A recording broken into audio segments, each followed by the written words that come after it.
Hello guys, welcome back to a new video on the Wondershare channel where we talk about everything Fortnite creative related. Today we're going over the Carryable Spawner Device and everything it has in store for us. So, let's get right on into it.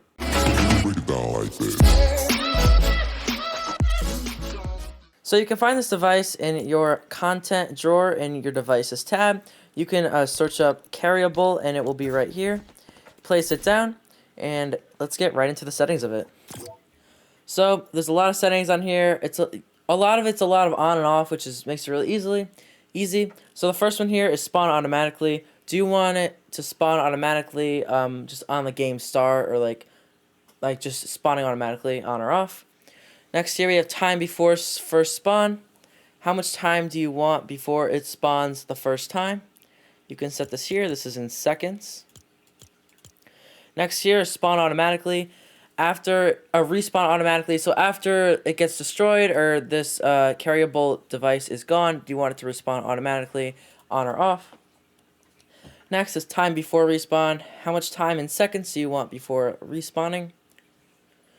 Then you have carryable takes damage. Do you want this carryable device to take damage while it's in the game, on or off? And then here you can set the health of it.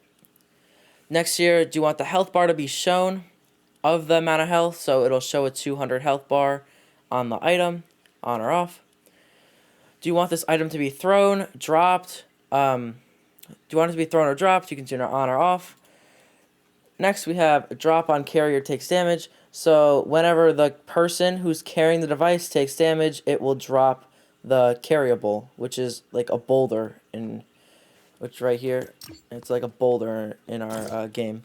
Next here we have can't jump while carrying. Do you want the player to be able to jump when carrying this device, or do you not want them to? You can turn that on or off. Next we have allow friendly fire damage. Do you want allow friendly fire on this carryable device? So say someone on your team picks up the carryable, can that team also shoot at the device? On or off. Next, impact character damage, impact environment damage. This means how much damage do you want the carryable to apply to the character whenever it gets thrown at. So say you throw the boulder at someone, how much damage do you want that to do? Right now I have it set for 20 health. I'll leave it just like that. And the same thing for the environment. This goes for walls, anything in your map. How much damage do you want that to do to the environment?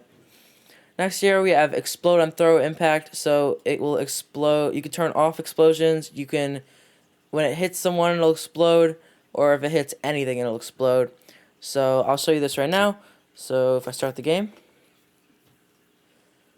it's starting right here, and we have our little carryable boulder here. If we pick it up and throw it, it will destroy whenever it hits something, just like that. It'll explode. And then after a few seconds, it should respawn. I don't remember. There it is. And then you could throw it again. So that's all that device does, pretty much. So after that, we have explode radius. What is the radius you want the device to explode in? And this is kind of like, if you think about this like a rocket launcher, you shoot a rocket launcher, and it will hit the ground, and it'll explode in a certain radius, and it'll do damage to the players in that radius. So say you set the radius to 5. Everyone in that 5 meter radius, it will explode and it will do 25 damage to the character or the environment that's in that zone. After the damage, we have explosion impulse. How far back do you want the explosion to launch the player on whenever it explodes in this radius? You can set this to whatever you would like. Next here is prevent fall damage from knockback. So where is it? This means when the player gets knocked back from the device, it will prevent them from taking fall damage. So say you throw this boulder at someone who's right at the edge of a cliff, and as soon as you throw it, they go flying off the cliff. Do you want them to take fall damage from that fall, on or off? Next here, explosion check line of sight. So that means if this is on, the explosion will not damage players who are not in the line of sight of it. So this means, like, if you have this off, it means it will do damage no matter what. If you have it on, it'll check the line of sight, and it will do damage to only the people in the line of sight of the blast. Next here is explode on entering water. So pretty simple. Do you want it to explode when it enters water, on or off? Next we have initial spawn velocity and initial spawn angle. This is the amount of velocity in meters that you want it to have when it's spawning. The initial spawn angle is the angle you want this to spawn at. Next here we have our team and class settings. Our allowed team, you can set this to whatever allowed team all the way up to 100 of what team you would like to be able to interact with it. And you have the same thing for class. Pick whatever class you want to interact with it. Now also here we have the invert team selection and invert class selection. This inverts it. So say you have the allowed team to 1 and you invert it. That means everyone except from team 1 will be able to interact with the device. But if you have it off, only team 1 will be able to. And same thing for the class. On the bottom here we have enable that game start.